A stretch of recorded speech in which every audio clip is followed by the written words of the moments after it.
जय हिंद जय भारत। आदर्श फाउंडेशन तरफ थी तमाम मित्रों ने मारा नमस्कार। आज 23 मार्च है। आजना दिवसे भगतसिंह, सुखदेव और राजगुरु ने फांसी की सजा आपवामां आवी हती। तो आज हूँ तमारी समक्ष भगतसिंह विषे बात करीश। तो भगतसिंह विषे बात करता पहला मने एक शायरी याद आवे छे कि धन्य है वो माता जिसने ऐसा दूध पिलाया था, धन्य है वो माता जिसने ऐसा दूध पिलाया था। जिस उम्र में तुम हसीनाओं से दिल लगी करते हो, जिस उम्र में तुम हसीनाओं से दिल लगी करते हो, उसने वतन से दिल लगाया था। और मौत का नाम सुनकर तुम्हारे रोंगटे खड़े हो जाते हैं, और मौत का नाम सुनकर तुम्हारे रोंगटे खड़े हो जाते हैं। और वो मौत को सामने देखकर भी मुस्कुराया था, वो भगत सिंह था। तो भगत सिंह नो जन्म 27 ऑक्टोबर 1907 ना रोज पंजाबना लायलपुर जिल्लाना બંગા ગામે થયો હતો। તેમણે પોતાનું પ્રારંભિક શિક્ષણ લાહોરની કોલેજની અંદર પૂર્ણ કર્યું હતું।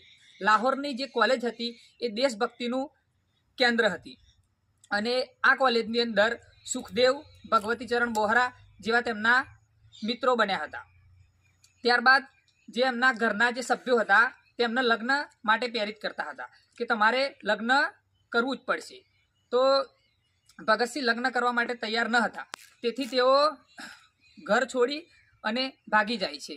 તેઓ કહેતા હતા કે મારો જન્મ કોઈ સ્ત્રીને પ્રેમ કરવા માટે થયો નથી, મારો જન્મ દેશની રક્ષા કરવા માટે થયો છે અને દેશને પ્રેમ કરવા માટે થયો છે।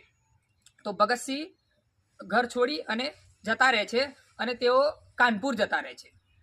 અને કાનપુરની અંદર ગણેશ શંકર વિદ્યાર્થીના પ્રતાપ સમાચાર પત્રમાં તેઓ કાર્ય કરે છે અને ત્યાં તેમની મુલાકાત ચંદ્રશેખર આઝાદ, શિવ વર્મા જેવા महान क्रांतिकारीओ साथे थाय छे अने त्यारबाद ते क्रांतिकारी प्रवृत्तिमां तेमनी साथे जोड़ाई जाय छे।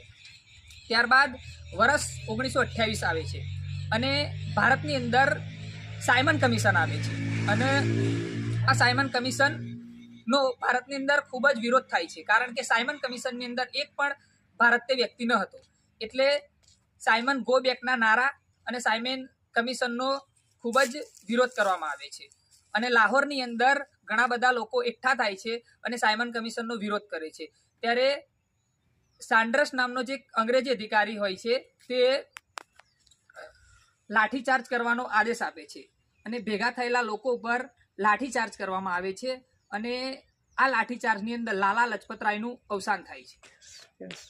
અને લાલા લજપતરાયનું અવસાન થાય છે ત્યારે એક 20 વર્ષનો નવયુવાન ભગતસિંહ લાલા લજપતરાયની જે સબ છે એની નજીક આવે છે અને પ્રતિજ્ઞા લે છે કે હું સોન્ડર્સ નામના જે અંગ્રેજી અધિકારીને મારીને જ જંપીશ। અને થોડા જ દિવસની અંદર ભગતસિંહ આ પ્રતિજ્ઞા પણ પૂર્ણ કરે છે અને સોન્ડર્સ નામનો જે અંગ્રેજ અધિકારી છે એને મારી નાખે છે। ત્યારબાદ અંગ્રેજોની અયોગ્ય નીતિઓ અને ભારત દેશ ઉપર જે અત્યાચાર થઈ રહ્યો હતો તેને ધ્યાનમાં રાખીને ઘણા બધા ક્રાંતિકારીઓ ભેગા થાય છે અને એસેમ્બલીની અંદર બોમ્બ નાખવાનું નક્કી કરે છે અને આ માટે ભગતસિંહ અને બટુકેશ્વર દત્તને પસંદ કરવામાં આવે છે। અને જે આ એસેમ્બલીની અંદર જે બોમ્બ નાખવાનું જે નક્કી કરવામાં આવે છે એનો ઉદ્દેશ્ય કોઈની જાન લેવાનો ન હતો। આનો ઉદ્દેશ્ય હતું કે અંગ્રેજોને જાગૃત કરવા, જે ભારતના લોકો પ્રત્યે જે અત્યાચાર કરવામાં આવે છે એનાથી जागृत करवा कि भारतना लोगों पर आटलो बधो अत्याचार करवो ए अयोग्य छे। तेथी जे भगतसिंह अने बटुकेश्वर दत्त एसेम्बलीनी अंदर बॉम्ब फेंके छे अने बॉम्ब फेंक्या बाद तेओ एमणे इनकलाब जिंदाबाद अने साम्राज्यवाद का नाश हो ते नारा लगाव्या हता। त्यारबाद भगतसिंह अने बटुकेश्वर दत्ते आत्मसमर्पण करी दीधुं हतुं।